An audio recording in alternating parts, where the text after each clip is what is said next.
Hello everyone, welcome back to YouTube channel CA Adda. मैं आपका दोस्त पंकज कुमार एक बार फिर से नई वीडियो लेकर आया हूं जिसमें मैं आपको बताऊंगा अकाउंटिंग के बेसिक कंसेप्ट। ये बेसिक कंसेप्ट आपको जानना बेहद ज़रूरी होता है क्योंकि कोई भी ऑर्गेनाइजेशन में कोई भी ट्रांजैक्शन अगर होती है तो उस ट्रांजैक्शन को बुक्स में रिकॉर्ड करने के लिए ये कंसेप्ट, ये बेसिक आपको जानना ही चाहिए। इसके बिना, इस कंसेप्ट को जाने बिना आप कोई भी ट्रांजैक्शन को रिकॉर्ड नहीं कर सकते हैं। तो आइए चलते हैं नेक्स्ट स्लाइड की ओर।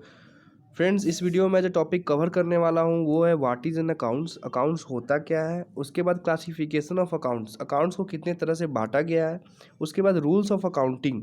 जैसे कि कोई भी ऑर्गेनाइजेशन में कोई भी ट्रांजैक्शन अगर होती है तो उसे बुक्स में रिकॉर्ड करने के लिए अकाउंटिंग के कुछ रूल्स बनाए गए हैं, तो उस रूल्स को भी समझना बेहद ज़रूरी है। कुछ एग्जाम्पल के साथ समझेंगे ताकि आपको और भी क्लियर हो सके। तो इस कंसेप्ट को समझने के लिए आप वीडियो को लास्ट तक देखिए। आइए चलते हैं नेक्स्ट स्लाइड की ओर। सबसे पहले हम बात करते हैं what is an accounts. Accounts होता क्या है। An account is a recording of transaction. Account क्या है? एक रिकॉर्डिंग ऑफ ट्रांजेक्शन। कोई भी ट्रांजेक्शन होता है तो उसे हम रिकॉर्ड करते हैं, which is related to person. ये पर्सन का भी हो सकता है, कंपनी का, assets, liabilities and income and expenditure का भी हो सकता है। जैसे कि एग्जांपल समझते हैं, जैसे कि कोई भी कंपनी का खुद का एक कैश अकाउंट होता होगा जिसमें कोई भी ट्रांजेक्शन जो कि कैश से रिलेट करता है, कैश का इनफ्लो हुआ या कैश का आउटफ्लो हुआ तो वो कैश अकाउंट अफेक्ट करेगा। उसी तरह अगर मान लीजिए कि कैश सेल्स का ट्रांजैक्शन अगर होता है तो इसमें दो अकाउंट अफेक्ट करता है, एक कैश अकाउंट और एक सेल्स अकाउंट।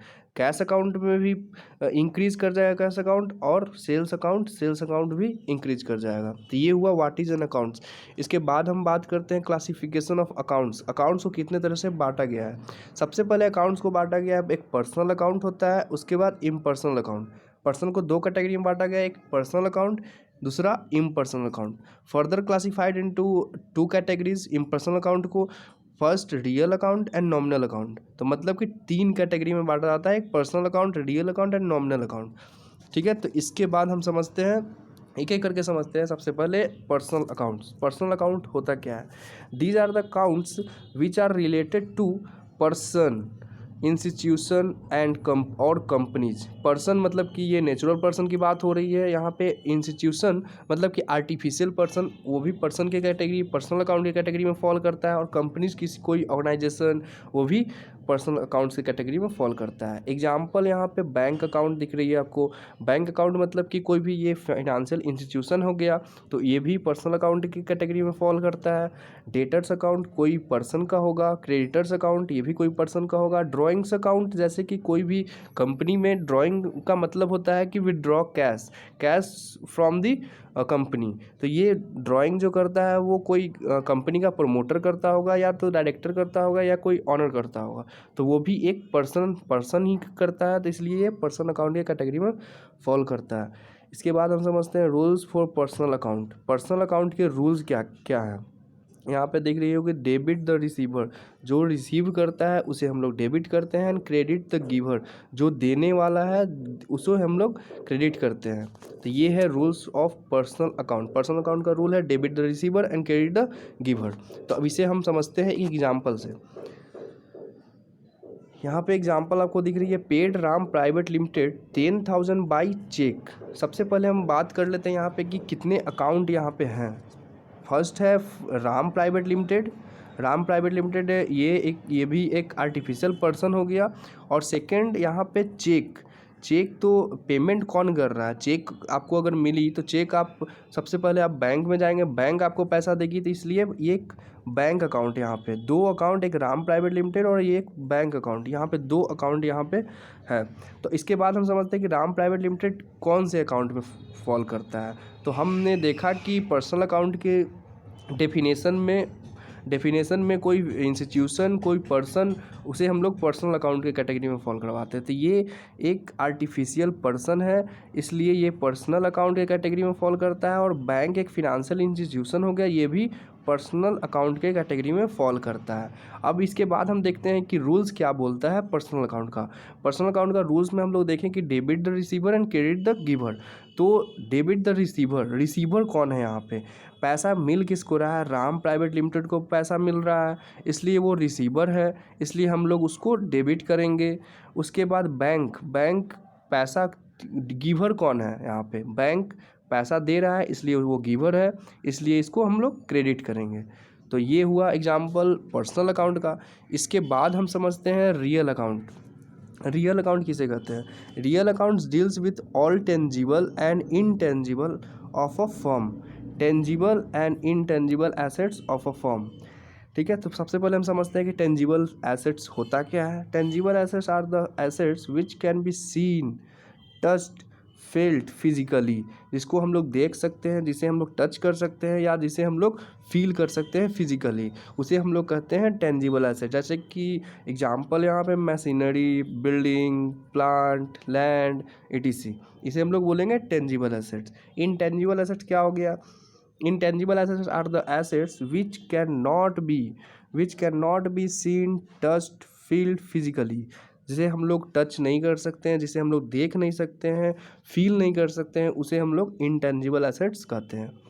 तो जो भी टेंजिबल एसेट्स और इंटेंजिबल एसेट्स आएगा उसे हम लोग रियल अकाउंट के कैटेगरी में फॉल करवाते हैं। तो इसका इंटेंजिबल एसेट्स का एग्जांपल है यहाँ पे गुडविल, पेटेंट, कॉपीराइट। गुडविल क्या होता है? गुडविल होता है किसी भी कंपनी का रेपुटेशन, किसी मार्केट में, कोई मार्केट में उसका रेपुटेशन क्या है, उसको हम लोग गुडविल, वो दिखता नहीं है, वो उसे हम लोग गुडविल कहते हैं। पेटेंट क्या हो गया कि जैसे आप कोई भी इन्वेंशन करते हैं, कोई भी आप सॉफ्टवेयर अगर बनाते हैं तो उसका आप लोग पेटेंट राइट लेते हैं। कॉपीराइट क्या हो गया कि आप कोई भी पोएम लिखें तो उसका आप लोग कॉपी राइट करवाते हैं। तो ये हो गया इंटेंजिबल एसेट्स। ठीक है, इसको भी हम लोग, इसके बाद हम देखते हैं rules for real account. Real account के रूल्स क्या होते हैं? यहाँ पे डेबिट व्हाट कम्स इन, जो आता है उसे हम लोग डेबिट करते हैं। क्रेडिट व्हाट गोज आउट, जो कंपनी से जाती है उसे हम लोग क्रेडिट करते हैं। तो ये रियल अकाउंट का रूल्स हो गया। हम लोग पर्सनल अकाउंट के रूल्स क्या देखे थे? Debit the receiver and credit the giver. यहाँ पे रूल्स फॉर रियल अकाउंट क्या है? डेबिट व्हाट कम्स इन, जो आया उसे हम लोग डेबिट करते हैं, व्हाट गोज आउट उसे हम लोग क्रेडिट करते हैं। एग्जाम्पल समझते हैं यहाँ पे, purchase machinery for 5,000 in cash. Purchase machinery purchase किया 5,000 रुपीज़ में कैश में। तो यहाँ पे सबसे पहले देखते हैं कि कितने अकाउंट यहाँ पे हैं। फर्स्ट हो गया, यहाँ पे हम लोग परचेज कर रहे हैं क्या? मशीनरी, इसलिए एक मशीनरी अकाउंट हो गया, और 5,000 इन कैश, तो यहाँ पे एक कैश अकाउंट हो गया। यहाँ पे 2 अकाउंट है। इसके बाद हम समझते हैं कि मशीनरी अकाउंट क्या है, कौन से अकाउंट है। मशीनरी अकाउंट एक टेंजिबल एसेट्स है इसलिए रियल अकाउंट हो गया। कैश अकाउंट भी एक टेंजिबल एसेट है इसलिए रियल अकाउंट हो गया। अब हम समझते हैं इसका रूल्स पे देखते हैं। रूल्स क्या था? डेबिट व्हाट कम्स इन, क्या आया। यहाँ पे परचेज जब मशीनरी किए तो मशीनरी आया इसलिए कम्स इन, इसलिए इसको डेबिट किया गया। उसके बाद गया क्या? व्हाट गोज आउट, तो यहाँ पे कैश आप फ्लो आउट हुआ इसलिए कैश आउट, और इसे हम लोग क्रेडिट किए। तो ये था रियल अकाउंट का कॉन्सेप्ट।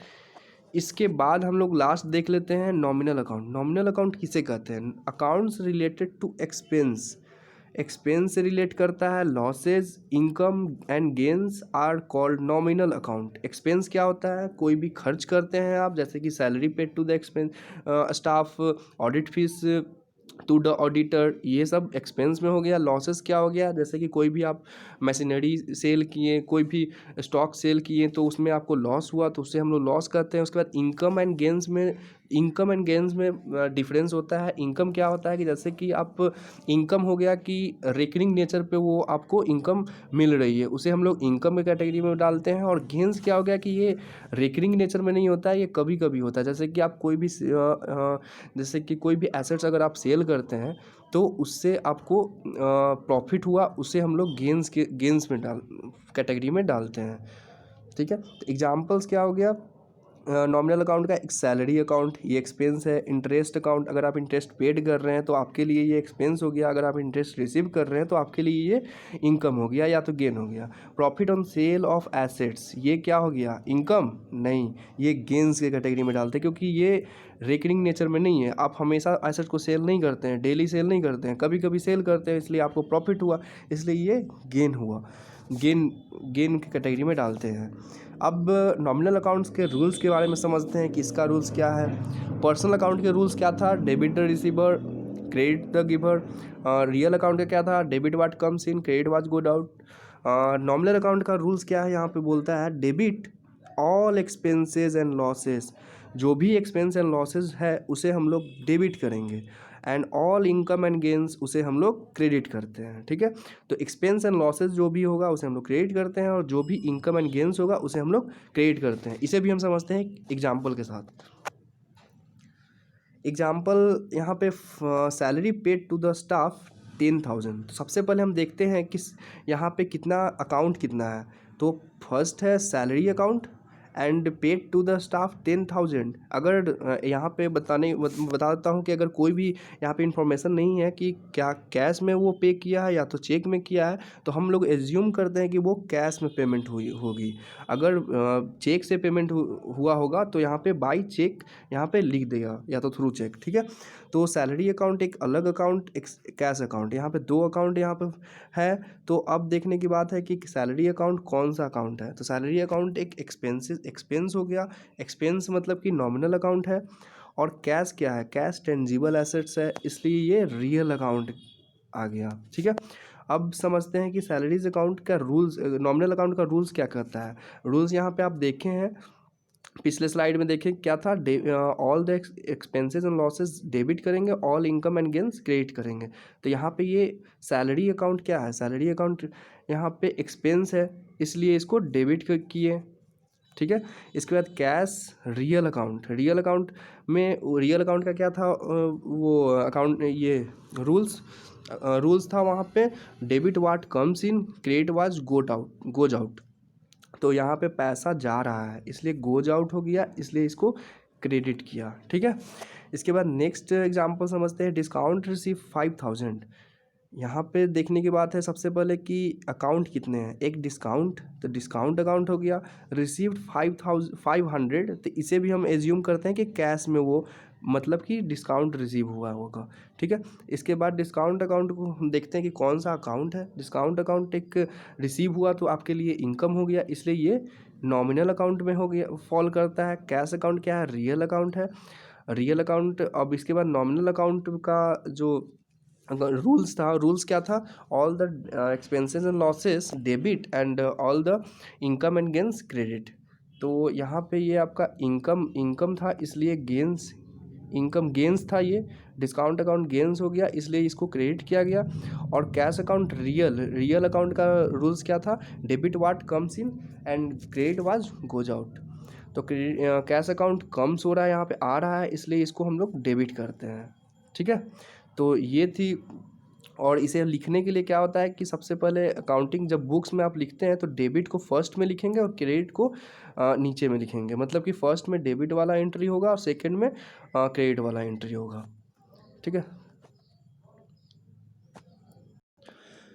आई होप आप सबको ये कॉन्सेप्ट क्लियर हो गया। अगर कोई भी क्वेरी है तो आप कमेंट बॉक्स में पूछ सकते हैं। तो इन दिस वीडियो बस इतना ही।